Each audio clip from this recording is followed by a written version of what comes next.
भाई जो गुरु वचन पे डट गए, कट गए फंद 84 के। नल नील के हाथ में ये शक्ति है, और नल नील से भी ना हुई वो काम, फिर परमात्मा ने खुद जाके वहां रेखा खींची, तब वो पत्थर समुद्र पर तरे। कबीर साहब कहते, कबीर काटे बंधन विपत में कठिन करो संग्राम, तीन नोरे नर प्राणिया गुरु में बरो कराओ। अब नो बताओ, गुरु बड्डा होया थारा रामचंद्र जी ताकतवर होया। रामचंद्र जी को नाग पास ने बांध लिया था, एक नाग पास हथियार था, उसमें इतनी सिद्धि से लड़ाई होती थी पहले। इतने नाग पैदा होगी, सारी सेना रामचंद्र की ऐसे बांधी जैसे एक बांध, सबके हाथ नीचे बीच में डाल के अल्लाह जाना टहला जा पाते गड़ी लागी, ऐसे लिपट के नाग। जब रामचंद्र ने गरुड़ बुलाया अपना वाहन, गरुड़ पक्षी ना को नाग खाए, घने गरुड़ उत्पन्न हो गए। कबीर साहब कहते हैं काटे बंधन विपत में, तेरे राम के विपत में आपत्ति में गरुड़ ने बंधन काटे। ये समझ लो रे प्राणियों, गरुड़ बड़ा क्यों राम है। अब इसी प्रकार हम भक्तों के कलयुग की बिचली पीढ़ी में आके काल के बंधन कौन काट रहा है, वर्तमान में बंदी छोड़ की भूमिका कौन निभा रहा है। तो चीन और आश्रम से जुड़े हुए भगत भाई बहनों, तुम्हारा गुरु बड़ा या वो दाढ़ी मूछ वाला कबीर बड़ा। सोचो विचार करो इन बातों पे भाई और बहनों। अब मैं तेरे राम के विपत में आपत्ति में गरुड़ ने बंधन काटे। ये समझ लो रे प्राणियों, गरुड़ बड़ा क्यों राम है।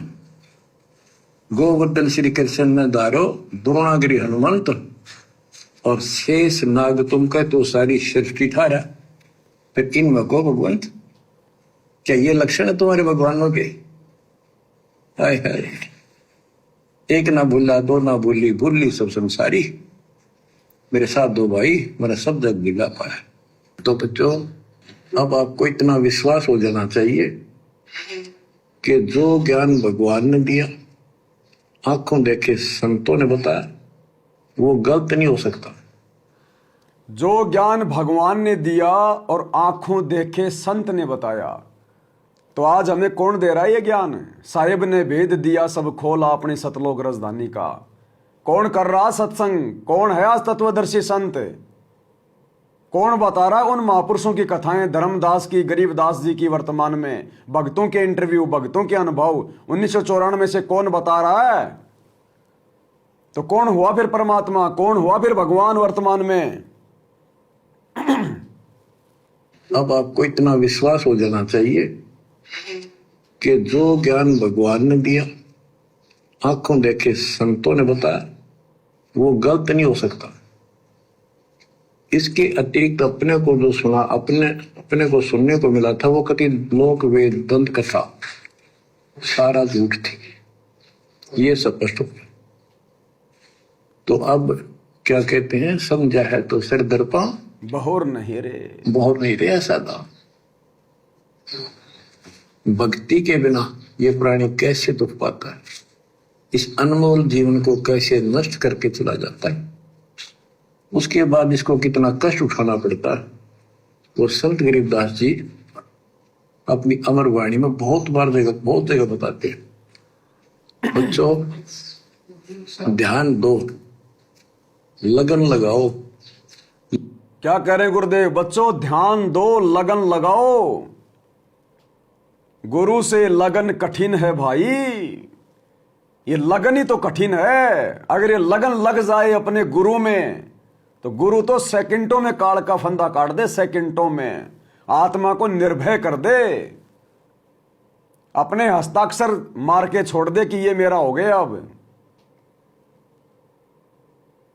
कबीर गुरु और गोरख चेला, फिर नौवें खंड में वो फिर अकेला। तो जो आत्मा सतगुरु के प्रति समर्पित हो जाती है, गुरु को भगवान मान लेती है, गीता अध्याय 3 श्लोक 13 के अनुसार परमात्मा को फिर भोग लगाती है अपने गुरु को। फिर परमात्मा उसको निर्भय कर देता है, निर्भय साइन कर देता है कि ये आत्मा मैंने चुन ली सतलोक के लिए, काल का विधान अब इस पे लागू नहीं है। कबीर गुरु और गोरख चेला, फिर 9 खंड में फिर अकेला, सिर पर साई सत्य है फिर तो को क्या भय रे। जब सतगुरु तेरे शीश पे बैठ गया, सतगुरु शीश पे कब बैठेगा? जब सतगुरु को हम प्रसन्न करेंगे, अपना पति मानकर, भगवान मानकर। फिर परमात्मा कहते हैं सिर पर साई सत्य है अब तो को क्या भय रे, अब काल से क्या डरना, अब तो मालिक के गुण गा, जब तक जिए तब तक गुण गा, परमात्मा की भक्ति कर, सतलोक की टिकट पक्की। कष्ट उठाना पड़ता है। और संत गरीबदास जी अपनी अमर वाणी में बहुत जगह बताते हैं, लगन लगाओ बच्चों, ध्यान दो, लगन लगाओ। ये बात कैन सुन की नहीं, ये कर पड़। इनको ऐसे हल्के बना लो। देखो दास 27 साल से तो प्रचार कर रहा है, और उससे पहले अपनी भक्ति करता था, प्रचार करता था, नाम दिलाता था अपने गुरु जी से। 1994 से दास को इस बार सौंप दिया। उसके बाद दास ने सिर पर पैर रख रखे आज तक।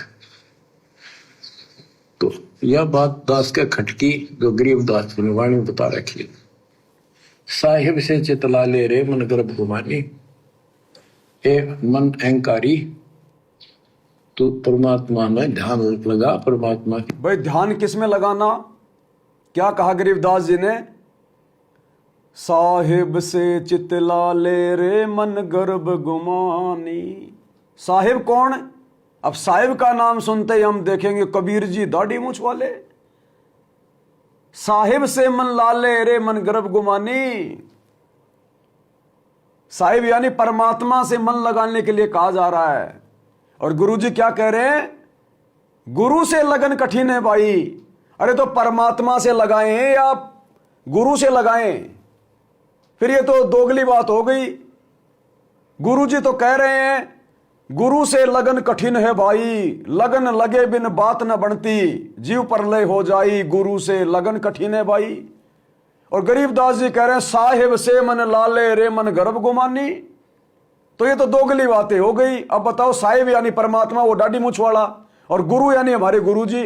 तो किससे लगन लगाएं? आत्मा का तो एक ही पति होता है, आत्मा एक है, उसका पति भी एक है, दो तो है नहीं। तो बताओ अब किससे मन लगाएं? तो गरीबदास जी के कहने का मतलब है, साहिब का मतलब है गुरु, कि मुझे वो परमात्मा जिंदा बाबा के रूप में, गुरु रूप में आके मिला था, और मैंने अपने गुरु से प्रीत लगाई, गुरु से लगन लगाई। गरीबदास जी अपने गुरु को साहिब कह रहे हैं। जैसे आप आश्रम वाले भाई बहन बीच बीच में अपने गुरु जी को भगवान कह देते हैं। तो फाइनल स्टेटमेंट हमारे गुरु जी के चलेंगे। तो गुरु जी कह रहे हैं असल में किससे लगन लगानी है? गुरु से लगन कठिन है भाई। और जब तक गुरु से लगन नहीं लगेगी, लगन लगे बिन बात न सरती, जीव प्रलय हो जाई।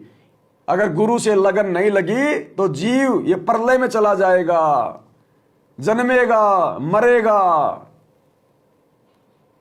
तो भाई साहिब को हो, चाहे गुरु को हो, चाहे कबीर को हो, चाहे सतगुरु को हो, चाहे तत्वदर्शी संत को हो, चाहे सतगुरु रामपाल जी को हो, ये एक ही शक्ति है, अलग अलग नहीं है, भाषा भिन्न शब्द है ये। तो अपने गुरु से लगन लगानी है, गुरु से, क्योंकि वो साहिब गुरु बनकर ही ज्ञान देने आता है। वो कबीर जिसे तुम दाढ़ी मूंछ वाली नकली फोटो में देख रहे हो, वो कबीर आज तुम्हारे गुरुजी के रूप में आ चुका है। इस बात को पहचान लो।